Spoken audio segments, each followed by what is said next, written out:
Welcome to Regis World Literature. This is Lesson 28 on Cyrano de Bergerac. I do apologize, this lesson is being posted a few days late, but I do also notice that a lot of you are still behind in watching your YouTube videos, so please do make sure you're keeping up on that. This means that we have had, certainly since we've been on the coronavirus restrictions, we have had all of Lesson 27. That would be 3 tapes. I do believe not 4, because I think that was the last week we were in class, but grammar, French literature, and Cyrano de Bergerac. Homework assignments are being given on the tape ever since we've been in class. We have an introduction tape as well. So for Lesson 28, we have an introduction, we have grammar, we have French literature, and this is the Cyrano de Bergerac tape that should have been posted last Saturday. So here we are on Tuesday. It's a couple days late, but that would be the end of last week's. If you were in class last Thursday, and you should be having all this homework done, or certainly working towards it for this Thursday. So all that you're missing is the Cyrano discussion, okay? So everything else, the homework assignments have been out since, for several days, and so now this Thursday, we won't post on Thursday, but we try to post Friday or Saturday, okay? So then you'll expect 4 more posts on YouTube. You'll expect the introduction, which will contain the assignments, and the grammar and the historical context of literature. We just finished up the French, so we'll be doing something else. So more general instruction about literature, and then our book discussion, which will hopefully finish probably not today, but probably by the next tape we'll finish Cyrano de Bergerac. And then we'll be moving into our discussion on Les Mis. We want to get you a farewell way into the book before we actually are having our discussion on it. So that's okay. That's by design. I was not intending to finish Cyrano discussion at the same time we finished the Cyrano book and started into Les Mis. So I'm very content with that as far as where we are. Now, those of you who've been somehow thought that all of a sudden we weren't doing the tapes, I don't imagine why you would be thinking that, since that has been our modus operandi for a long time now. But then you've been unaware of your assignments, which certainly it would have behooved you as a high school student to check in on that. That would be a minimal level of responsibility for a high school student during something like this, where you know that the things are changing. I just have assumed that everybody's been looking online on the YouTube and checking it out each week for what's being posted and making sure you're staying up to date. So that's all right. If you haven't done that, next week is for us the Easter break, so we won't be doing new work except for reading, keeping a little head on your reading for Les Mis. So it'll be a good opportunity for you to catch up. There's still plenty of time to accomplish the 4th quarter's goals so that you can have credit for the full year. But you have to take that responsibility. Now, so go back as many weeks as you need to with these tapes. The tapes are driving the literature class. Okay, I'm not sending you anything by email unless it's a test or quiz. And right now you've been sent 2 tests. But the instructions for those tests, the review for those tests, everything that regards it is already been posted on the YouTube. So you need to fall back, regroup, and catch up if you're one of those students that have felt like we've been on an extended spring break. That is not the case. All right, now having said all that, let's turn our minds to Cyrano. Go get your book, any notes you've taken, get a tablet of paper, and take notes, because of course you have to turn in these notes as well, just like we've been doing, okay? And on one of the tapes, we've enumerated every single thing you have to turn in for your Cyrano de Bergerac unit. So go ahead and check all that out. If you are behind, you should not be listening to this tape except to get this upfront instruction. Go back, listen to things decently and in order, and you should have all your questions answered. Now, for those of you who are up to date and know what we're about, let's move on. We've been looking at Act 3, and we saw that De Guiche in Scene 2 has come to tell Roxanne that he's heading towards the front of the siege of Arras, and he's going to take the cadets with him. And she encouraged, really kind of used him, I would say more than kind of, to encourage him to leave the cadets behind for the overt excuse that Cyrano will be so disappointed to be robbed of such glory. And of course, De Guiche does not like Cyrano, but for the real reason that Christian would not be put in danger or go into battle, and that he can remain home with her. Now, let's look at Scene 3. In Scene 3, Cyrano walks Roxanne across the street to the lecture. On the way, he inquires what she will discuss that evening with Christian, because Christian comes by every evening to discuss something with her. And usually what happens is Cyrano gets the topic from her, checks in, finds out how she feels about her loved one, as we saw them do in Scene 1 here, and then finds out the topic so he can go home and spend the afternoon drilling and prepping Christian to make beautiful and witty remarks as he has that conversation in the evening. So what have we got happening here? We have Christian not expressing himself at all. He's expressing words he has studied and learned. And so they're not his own soul. And she feels she is falling in love with Christian's soul, whereas in reality it's fake. Okay? So now she says this time, though, that she's not going to give him a topic. She wants tonight him to be more creative than ever, to have, quote, free rein, to improvise, to talk of love, to be magnificent, unquote. She warns Cyrano not to say a word to Christian so that he will not be able to prepare his speeches. Now, she has no clue, no inclination whatsoever that he would be actually memorizing his speeches or phrases or a couple lines at a time of things that Cyrano is teaching him. That is not what she's thinking when she says, I don't want him to prepare his speeches. She just thinks that maybe if he knows ahead of time what he's talking about, he will be more studied and more thoughtful about it. Now, let's write down then the two things that are going on here. One, let me write them first and then we'll talk about them. So I would want to pause and think about this a minute. In the second part, the cry of her heart is that she would know his, right? His heart in the matter, that it's not something prepared or put on or a surface. She has this desire to know who he really is. But the first part, I'm going to ask you a little bit, does that goal kick a little against the second goal? That he would have free rein, all right, that he could talk about anything, that he would improvise. Improvise means to talk off the cuff, but it also has that implication of what? Improvisation, improv in acting, right?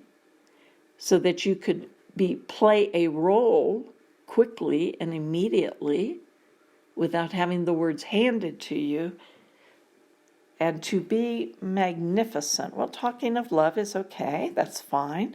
Be magnificent. And I'm asking you, is this performance-oriented? See, she has a cry to know his soul down here and a desire for him to perform well up here. Isn't that interesting? And we are sometimes like that ourselves. We have desires or expectations that really, truly can be very much at cross purposes with one another, especially in relationships.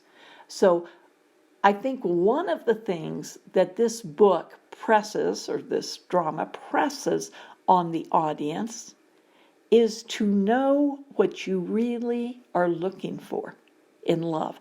I can't even tell you what an important thought that is. So many young people have very undeveloped and unthought out and unreflected ideas on what they look for in romance. So you want to be thinking, when you're ready enough, when you're mature enough to be thinking of romantic love, you need to be mature enough to be able to look down the road 20 years, 40 years, 60 years. What would it look like? Okay? Don't just settle for the moment's heartthrob. Okay, so this is, I think, a very important idea that this drama speaks directly to. And then I would further ask you, does the scripture have anything to say to you, to train and lean you towards what might really be most important? Can you think of any lessons you can draw from the scriptural principles, the scriptural teaching, and the scriptural stories that can help you find your answer here? Now, I know many young people. They were some that were peers of mine, some that I know to this day, that they spend their entire dating relationship trying to impress the other person. They're always putting, now some of that's natural, but they're always putting this personal facade up. In some ways you could say they are studied in the way they relate to that person. And then when they marry them and they feel like, their job is done, I've won that person's love, I've won that person's admiration, now it's like winning the football game, I've won. And then they let that performance drop. What happens to that relationship? It's all of a sudden a whole new relationship is having to be built, or great disillusionment sets in on one or both of the partners. So consider that. Okay, let's move to scene 4.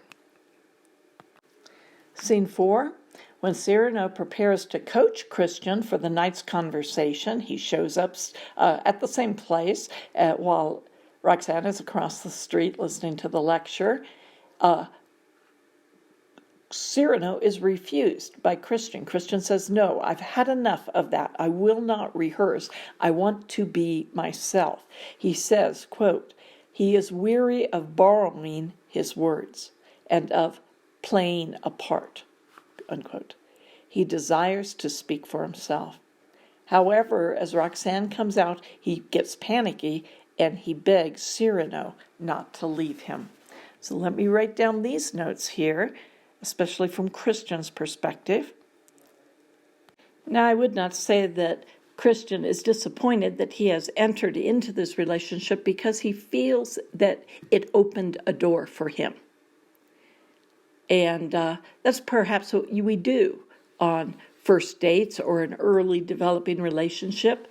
You are trying to get to know the person, and you're not going to lay out your worst qualities or your deepest struggles to a person when you're first getting to know them, perhaps.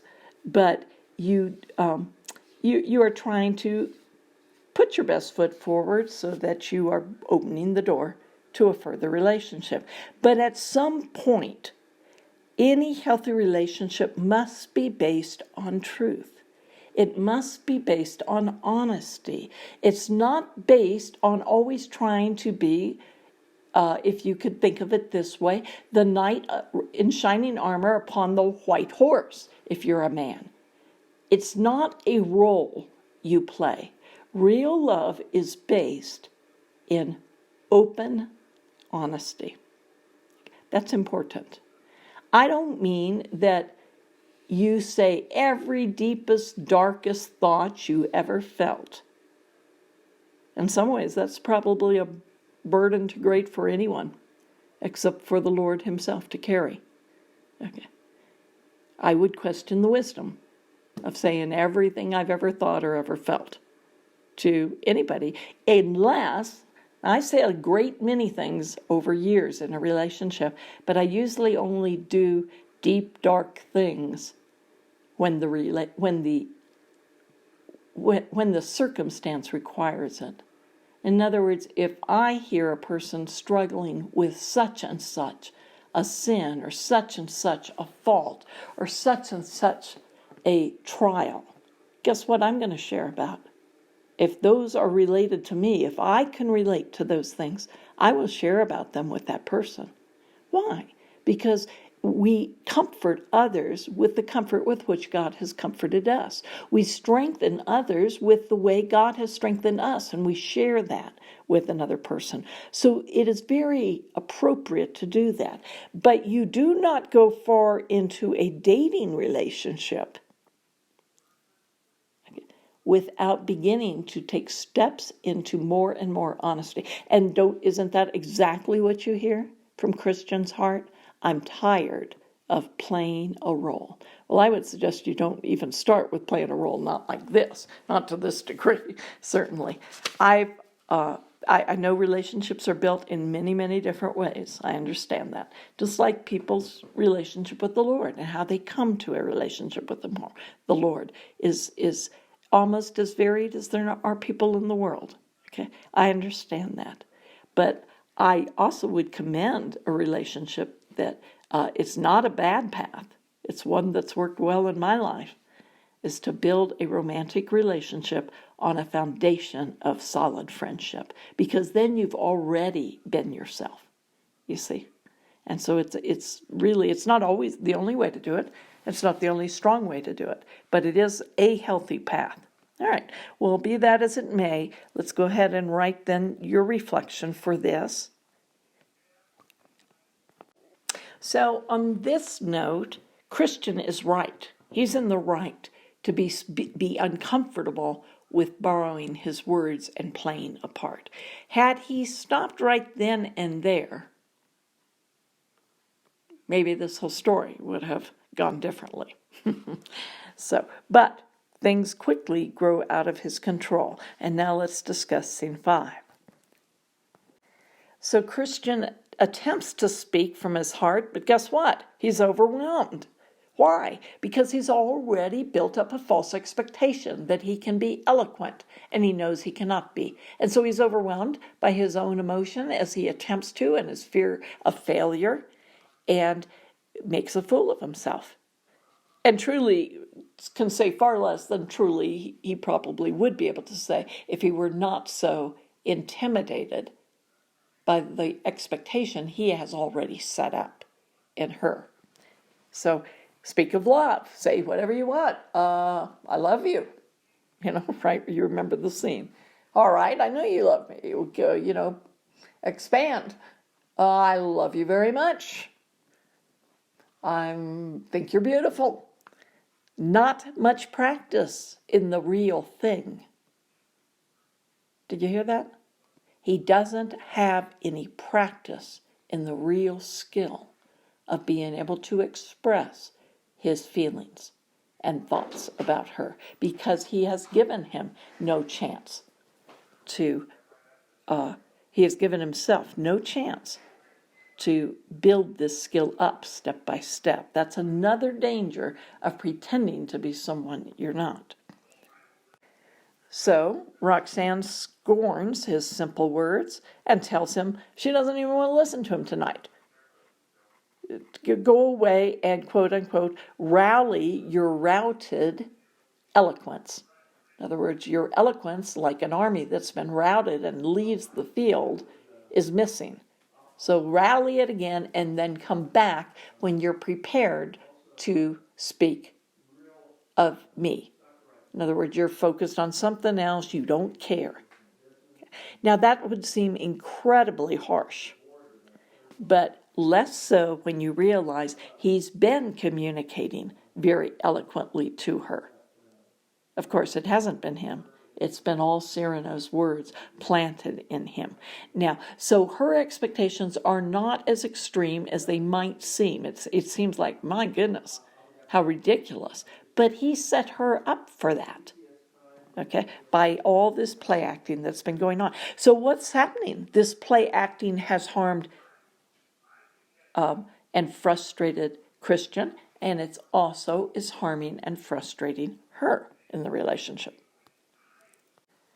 Their earlier game playing has set both of them up for false expectations and failure. That's what I wrote in my notes. So what kind of love do they have? Do you think it's mature love at this point? Is it an honest love? Well, I think we've touched on these ideas. All right, let's move on then to scene 6.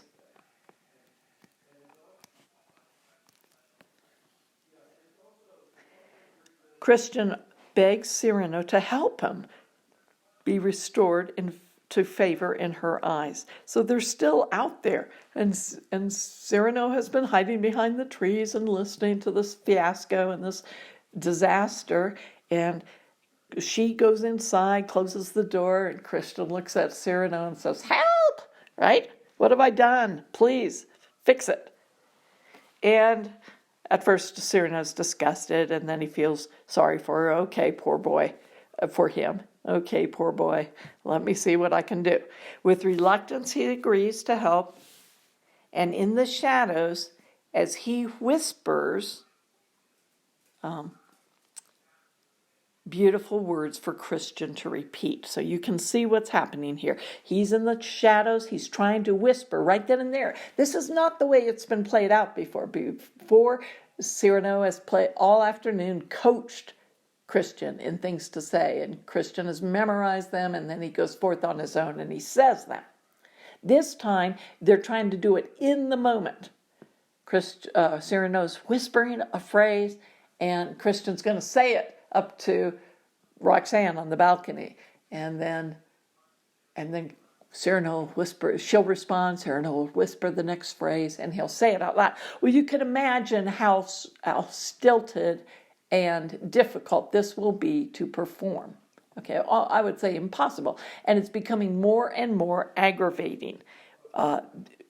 His words halt, and then he says something beautiful, and then they pause, and there's long silences, and then he says something almost as though he's trying to read a script in a poor light or something. It probably feels ridiculous to Roxanne, annoying to Christian, and frustrating to Cyrano, because all his great ideas are being pulled off by a very third-rate actor, so to speak. Okay, so this is what's happening. Let me go ahead and just write down a note for you, for your notes, and we'll move to scene 7. So go ahead and finish out these notes, and when you're done, we'll go on to the next page for scene 7.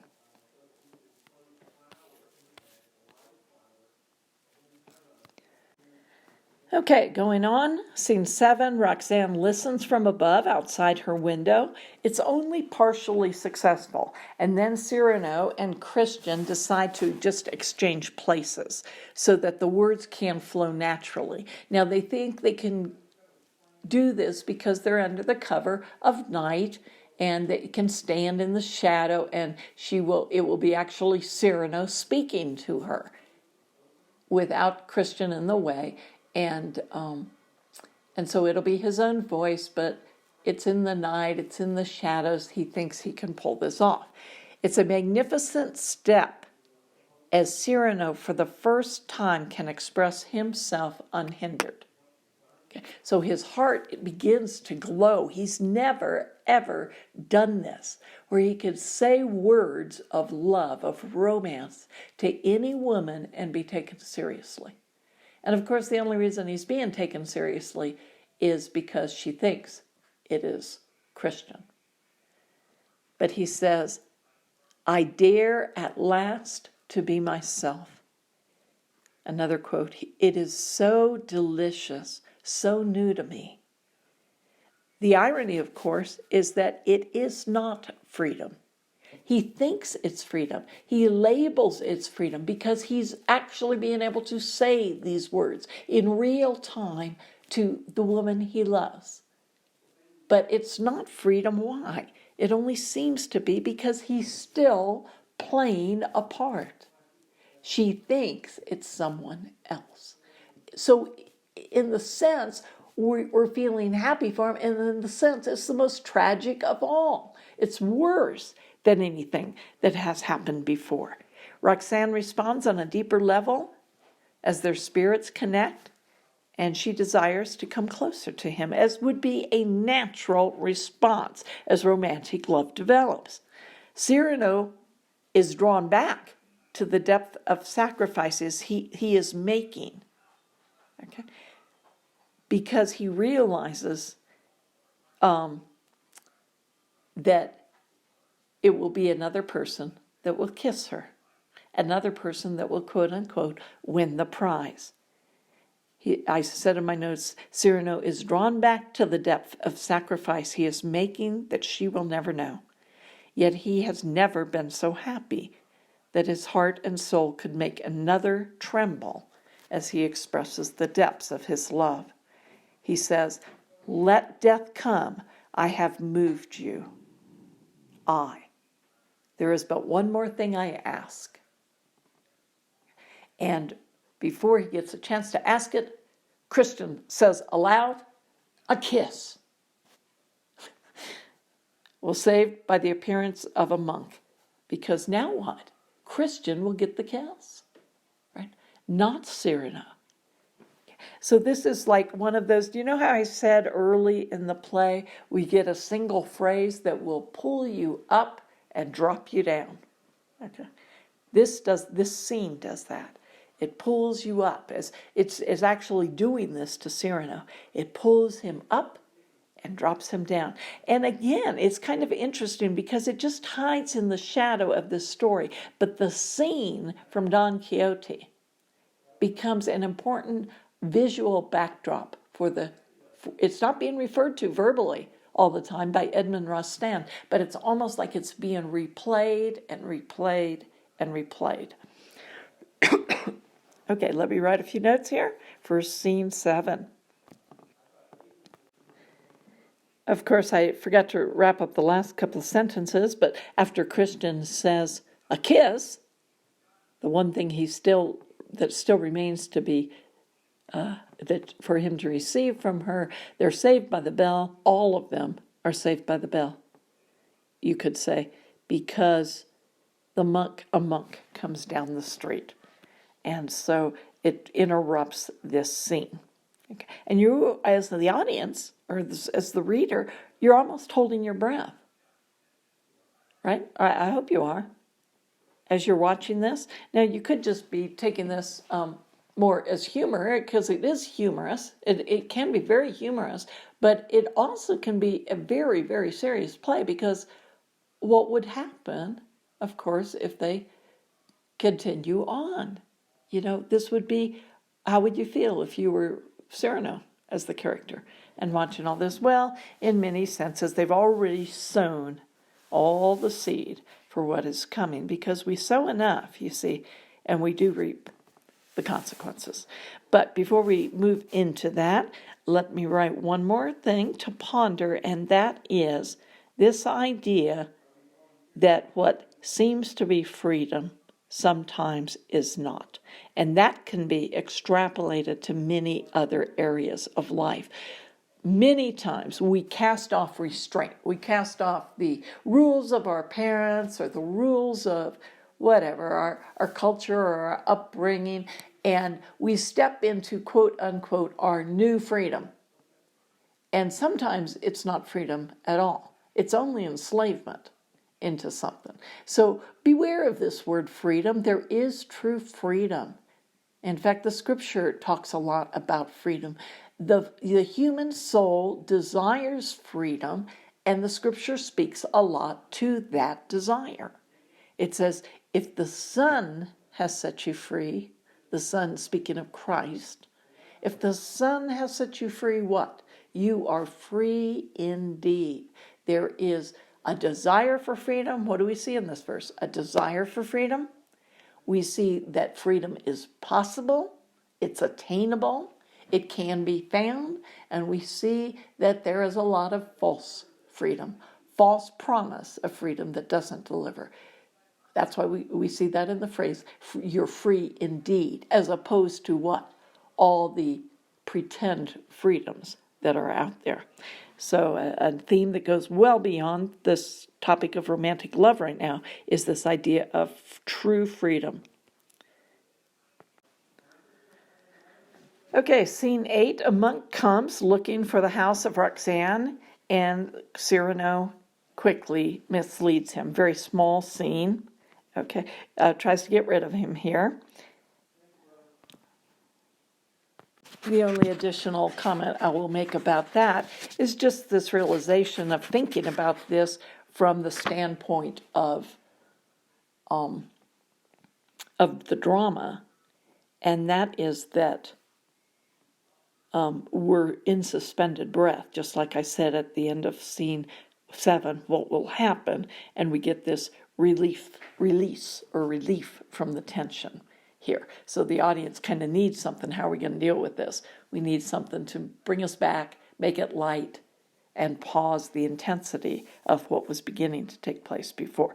Okay, now I'm going to go to a part 2. So this will be the end of part 1, and we'll continue with the next tape, lessons 28, Cyrano de Bergerac, part 2.